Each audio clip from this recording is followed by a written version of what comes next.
నమస్తే, welcome to VS news. అభివృద్ధి పైన ఈ ఒక్క సంవత్సరం దృష్టి పెట్టాలని స్థానిక ఎమ్మెల్యే శ్రీ ఎన్ఎం శ్రీనివాసరెడ్డి చెప్పారు. ఈ రోజు మహబూబ్ నగర్ మున్సిపాలిటీలో జరిగిన వార్షిక బడ్జెట్ మరియు పురపాలక సంఘం యొక్క సాధారణ సమావేశాలకు ఆయన ముఖ్య అతిథిగా పాల్గొనడం జరిగింది. ఈ సందర్భంగా ఆయన మాట్లాడుతూ మున్సిపల్ చైర్మన్ ఆనంద్ గౌడ్ గారు మహబూబ్ నగర్ మున్సిపాలిటీ బడ్జెట్ ను ఉన్నతంగా రూపకల్పన చేశారని ఆయన కొనియాడారు.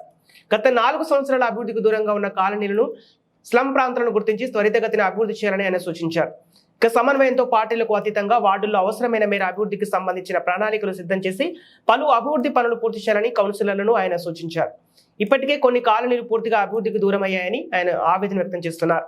అందుకే పేదలు, దినసరి కూలీలు పనులు చేసి బ్రతుకుతున్న పేదల కాలనీలోని ప్రజల సంక్షేమానికి కృషి చేయాలని, పేదల కాలనీలోని శానిటేషన్ వ్యవస్థను మరియు ఆరోగ్య వ్యవస్థపై దృష్టి సారించాలని ఆయన సూచించారు. అండర్ గ్రౌండ్ డ్రైనేజ్ వ్యవస్థ నిర్మాణానికి సంబంధించిన ప్రపోజల్ను ఇప్పటికే పంపించడం జరిగిందని, వీలైనంత త్వరలో మున్సిపల్ చైర్మన్ మరియు వైస్ చైర్మన్ తీసుకొని కేంద్ర అర్బన్ డెవలప్మెంట్ మినిస్టర్ గారితో కలిసి అధిక మొత్తంలో నిధులు మంజూరు చేసి తీసుకొని రావడానికి ప్రయత్నిస్తామని, అలాగే రాష్ట్ర ప్రభుత్వం నుంచి రావాల్సిన నిధులు తెచ్చేందుకు కృషి చేస్తామని, మహబూబ్ నగర్ కు అమృత పథకం కింద రావాల్సిన నిధులు కూడా తెచ్చేందుకు కృషి చేస్తామని ఆయన హామీ ఇచ్చారు. ఇక కొన్ని కాలనీలు మాత్రమే అభివృద్ధి జరిగాయని, మీ కాలనీలో సీసీ రోడ్లు, డ్రైనేజీలు, ఇతర అభివృద్ధి పనులకు సంబంధించిన ప్రణాళికలు రూపొందించి కావాల్సిన అభివృద్ధి పనులు పూర్తి స్థాయిలో చేయాలని ఆయన సూచించారు. నెక్స్ట్ బడ్జెట్ లో మేము ఉంటామా లేదని తెలియదు, కానీ నేనైతే ఇది చేసేంటే బాగుంటుంది అనేది నా యొక్క ఇది సార్. తర్వాత ఏదైతే ఈ బడ్జెట్ మీరు తయారు చేసినారో సార్, మిత్రుడు మాట్లాడుతూ చాలా అంశాలు మన ముందుకు తీసుకురావడం జరిగింది. ముఖ్యంగా ఈ ట్రేడ్ లైసెన్స్ ఏది ఉందో సార్, ట్రేడ్ లైసెన్స్ మనకు ఒక జీవో వచ్చింది. ఆ జీవో ద్వారా మనం ఆ షాప్ లో ఉన్నటువంటి టోటల్ ఆయన జమాయించుకున్నట్టు, ఆయన పేర్చుకున్నటువంటి, లేకపోతే కిరాణా షాప్ అవ్వచ్చు, లేదా బట్టల షాప్ అవ్వచ్చు, ఇంకేదైనా షాప్ అవ్వచ్చు, ఆ టోటల్ పెట్టినటువంటి వస్తువులకు మెజర్మెంట్ చేసి ట్యాక్స్ ఫిక్స్ చేస్తున్నారు సార్. ఈ ట్రేడ్ లైసెన్స్ సంబంధించి ఇది చాలా ఇబ్బందికరంగా వ్యాపారులు ఫీల్ అవుతున్నారు. ఎందుకంటే అట్లా కాకుండా గతంలో ఆ షాప్ యొక్క దాన్ని బట్టి వాళ్ళకు ట్రేడ్ లైసెన్స్ సంబంధించిన ఫీజు ఫిక్స్ చేస్తుంది. కానీ ఇప్పుడు అట్లా కాకుండా అట్లా ఫిక్స్ చేయడంలో ఒక్కొక్క షాప్ కు దాదాపు 60,000, 30,000, 40,000 ఈ విధంగా వస్తుంది సార్. చాలా మంది సరే మన తరఫున మనం ఆలోచిస్తే కదా మనకి ఇన్కమ్ వస్తుంది కాబట్టి మనం కొద్దిగా మనకు సంతోషం ఉండొచ్చు, కానీ అవతల వ్యాపారి కూడా వాటిని కూడా ఆలోచన చేయాల్సిన అవసరం ఉందని చెప్పి మీరు దృష్టి తెస్తున్నా సార్. ప్రత్యేక దృష్టి పెట్టి ఎక్కడైతే విలేజ్ వాళ్ళు కానీ మున్సిపాలిటీ కానీ ఎక్కడైనా మీరు ఒకసారి ఇది పెట్టాలని కోరుకుంటూ, అదేవిధంగా రాబోయే రోజుల్లో అన్ని పార్టీలు సమాంతరంగా మీ అభివృద్ధి గవర్నమెంట్ అభివృద్ధి పరచాలని ఒక్కసారి మళ్ళీ మీకు అందరికీ హృదయపూర్వక ధన్యవాదాలు తెలియజేస్తూ ఈ బడ్జెట్ ప్రవేశపెట్టిన చైర్మన్ గారికి ప్రత్యేక ధన్యవాదాలు తెలియజేస్తున్నాను. సెక్షన్ ప్రకారం 107 and 108 ప్రకారం పైన చెప్పబడిన పురపాలక సంఘం మొత్తం సొంత ఆదాయముల నుండి ఛార్జీలు వ్యయాలకు, అనగా పొరుగు సేవల ఉద్యోగుల జీత భత్యాలకు 1,580 లక్షలు, పారిశుద్ధ్య నిర్వహణ ఖర్చులకు 771 లక్షలు, కరెంటు బిల్లులకు 302 లక్షలు, రుణ వాయిదాల చెల్లింపులకు 200 లక్షలు మరియు 10% నిధులను హరితహారం 541 లక్షలు జరిగినది. ఆ విధముగా వ్యయాలకు మొత్తం రూపాయలు 3,394.91 లక్షలుగా కేటాయించడం జరిగినది. మరియు వాటితో పాటు ఇతర నిర్వహణ ఖర్చులకు 1,357.10 లక్షలుగా కేటాయించడం జరిగినది. అదేవిధంగా పైన తెలిపిన తప్పనిసరి పద్ధతులకు కేటాయింపులకు మిగిలిన పురపాలిక సంఘ సొంత నిధులతో వంతు నిధులను, అనగా 222.37 లక్షలను పురపాలక సంఘంలోని అభివృద్ధి చెందని ప్రాంతాలు, బలహీన వర్గాల ప్రజలు నివసించే ప్రాంతాలు, మైనార్టీ ప్రజలు నివసించే ప్రాంతాలు మరియు మురికివాడల ప్రాంతాలలో మౌలిక వసతుల కల్పనకు బడ్జెట్లో కేటాయింపులు చేయడం జరిగినది.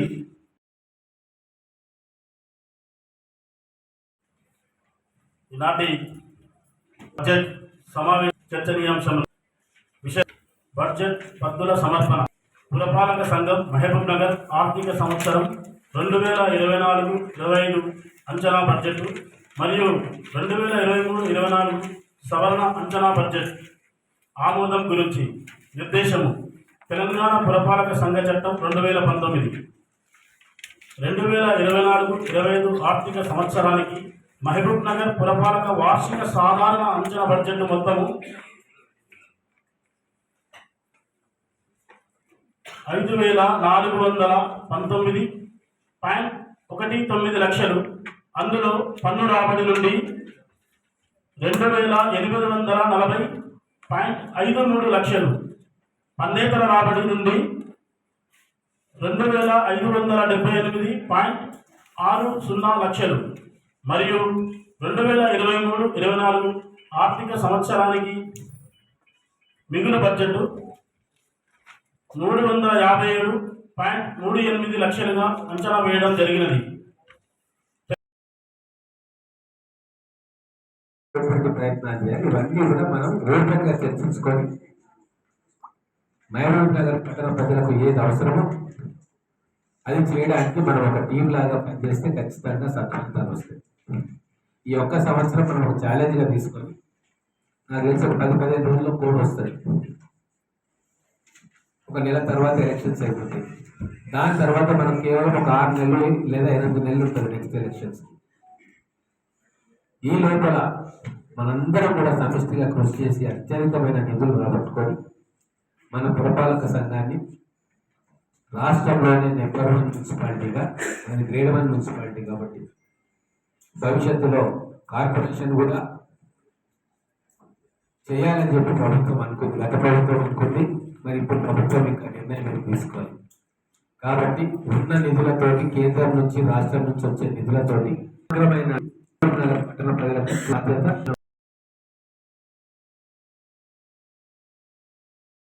మీరందరూ కూడా సీనియర్ కౌన్సిలర్స్ ఉన్నారు, బీజేపీలో కూడా సీనియర్ కౌన్సిలర్స్ ఉన్నారు. ఇక్కడ మున్సిపాలిటీలో మనందరం వివిధ పార్టీలకు రిప్రజెంట్ చేస్తున్నా మన ప్రాథమిక బాధ్యత మహబూబ్ నగర్ను సమతుల్యంతో అభివృద్ధి చేసుకోవడం.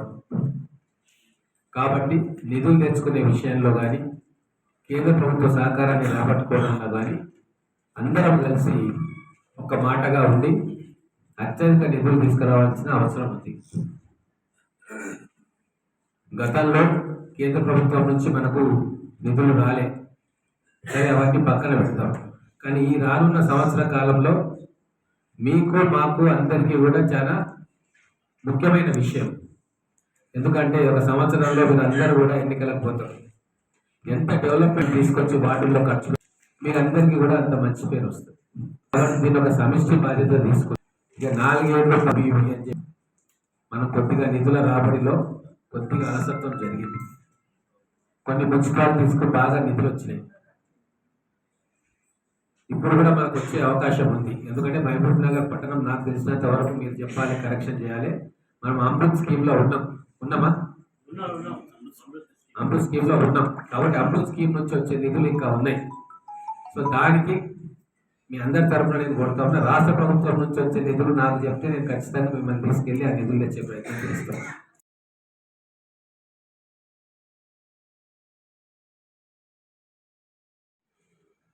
కొన్ని ప్రాంతాలు బాగా అభివృద్ధి అయినాయి, కొన్ని ప్రాంతాలు అభివృద్ధి దూరంగా ఉన్నాయి. సమతుల్యత సాధించుకోవడానికి మనందరం కూడా కొద్దిగా ఉదార స్వభావంతో ఉండాలని చెప్పి అందరు సభ్యులను కూడా కోరుతా ఉన్నా. చాలా స్లమ్స్ ఇంకా రోడ్లు, ట్రైన్స్ లేక బస్తీలు మౌలిక వసతులు లేక ఇబ్బంది పడుతూ ఉన్నాయి. కొన్ని కాలనీస్ ఏమో అభివృద్ధి పథంలో కొద్దిగా ముందున్నాయి. కాబట్టి మన అందరం కూడా మహబూబ్ నగర్ పూర్తిగా అభివృద్ధి అయితేనే మనకు పేరు. కాబట్టి ఎక్కడెక్కడైతే వెనుకబడిన ప్రాంతాలు ఉన్నాయో, పేదవాళ్ళు ఉండే స్లమ్స్ ఉన్నాయో వాటి మీద ప్రత్యేక దృష్టి కేటాయించాలని చెప్పి సభ్యులందరినీ కూడా కోరుతా ఉన్నా. అలాగే ప్రభుత్వం నుంచి కూడా రాబోయే రోజుల్లో అత్యధిక నిధులు తీసుకురావడానికి మీ అందరి సహకారంతో నేను ప్రయత్నం చేస్తా. ఆల్రెడీ కేంద్ర ప్రభుత్వానికి రీసెంట్గా అండర్ గ్రౌండ్ డ్రైనేజ్ కోసం ప్రపోజల్స్ పంపించడం జరిగింది. త్వరలోనే మరి కోడ్ వస్తుందా రాదా తెలియదు. ఢిల్లీకి వెళ్ళి అర్బన్ డెవలప్మెంట్ మినిస్టర్ గారిని కూడా కలవడానికి అపాయింట్మెంట్ కోరుతా ఉన్నాం. మన చైర్మన్ గారిని వైస్ చైర్మన్ గారిని తీసుకెళ్ళి ఢిల్లీలో ఉన్న అర్బన్ డెవలప్మెంట్లో మనకు అండర్ గ్రౌండ్ డ్రైనేజ్ కోసం ఏదైతే మనం ఫైల్ మూవ్ చేసినామో దాన్ని అప్రూవ్ చేయమని చెప్పి కోరడానికి మీ అందరి సహకారం. ఈరోజు బడ్జెట్ సమావేశం గౌరవనీయులు మన చైర్పర్సన్ గారు మన ముందు ప్రవేశపెట్టబడింది. ఆర్థిక సంవత్సరం 2024-25కి 5419 లక్షలు పన్ను రాబడి చేపట్టిండు. ఇది చాలా సంతోషకరం, చాలా శుభసూచకం. మరియు అలాగే పన్నుదర రాబడి కోసం 577.60 లక్షలు 2023-24 ఆర్థిక సంవత్సరానికి మిల్లు బడ్జెట్ కోసం 3.57 లక్షలు అంచనా వేయడం జరిగింది. అలాగే మౌలిక వసతుల కల్పనకు బడ్జెట్ కేటాయింపు మనం మిగిలిన పురపాలక సంఘ నిధులుగా దాంట్లో 1.2 లక్షలు పార్కులు, వైకుంఠ ధామాలు కూడా మరుగుదొడ్లు నిర్మాణం మరియు అలాగే జంతు వధశాల నిర్మాణం కోసం శాసనీయ పద్ధతి కూడా చేయడం జరిగింది.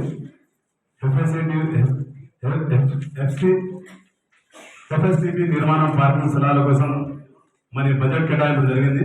దీంట్లో మైనారిటీల కోసం మరియు డంప్యార్డుల కోసం మరియు బడుగు బలహీన వర్గాల ప్రజలు నివసించే ప్రాంతాల కోసం బడ్జెట్ చేపట్టడం జరిగింది. దానికి శుభసూచకము ఈ బడ్జెట్ 3 పువ్వులు 6 కాయలాగా మనం సంతోషం తెలియజేయమని. Thank you.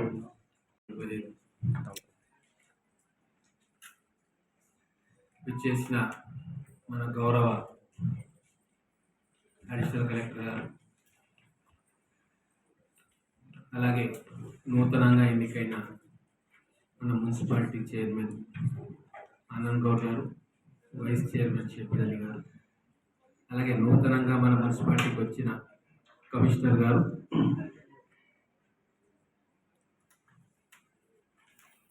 అలాగే బీఆర్ఎస్ డిప్యూటీ ఫ్లోర్ లీడర్ కట్టా రవికిషన్ గారు, MIM floor leader Saugata Ali గారు, బీజేపీకి నమస్కారం. ఎమ్మెల్యేగా ఎన్నికైన తర్వాత మొదటి కౌన్సిల్ సమావేశం బడ్జెట్ సమావేశం ఆవరం. గతంలో ఒకసారి జరిగింది కానీ నేను ఆ రోజు అందుబాటులో లేను. మీ అందరినీ కూడా ఇక్కడ కలుసుకున్నందుకు చాలా సంతోషంగా ఉంది. అలాగే ఈ బడ్జెట్ దీంట్లో ఎస్టిమేషన్స్ అవన్నీ కూడా మనకున్న ఆదాయాలు, భవిష్యత్తులో రాబోయే రాబడి, గతంలో చేసిన వ్యయం ఇవన్నీ దృష్టిలో పెట్టుకొని బడ్జెట్ రూపొందించడం జరిగింది. ఇప్పుడు చాలామంది సీనియర్ కౌన్సిలర్స్ ఉన్నారు. మీ అందరి సూచనలు కూడా ఇస్తే ఖచ్చితంగా సహేతుకంగా ఉంటే, ప్రమాణాలకు లోబడి ఉంటే మీ అందరి సూచనలు సలహాలు కూడా తీసుకోవడానికి కొత్త పాలక మండలి సిద్ధంగా ఉంది.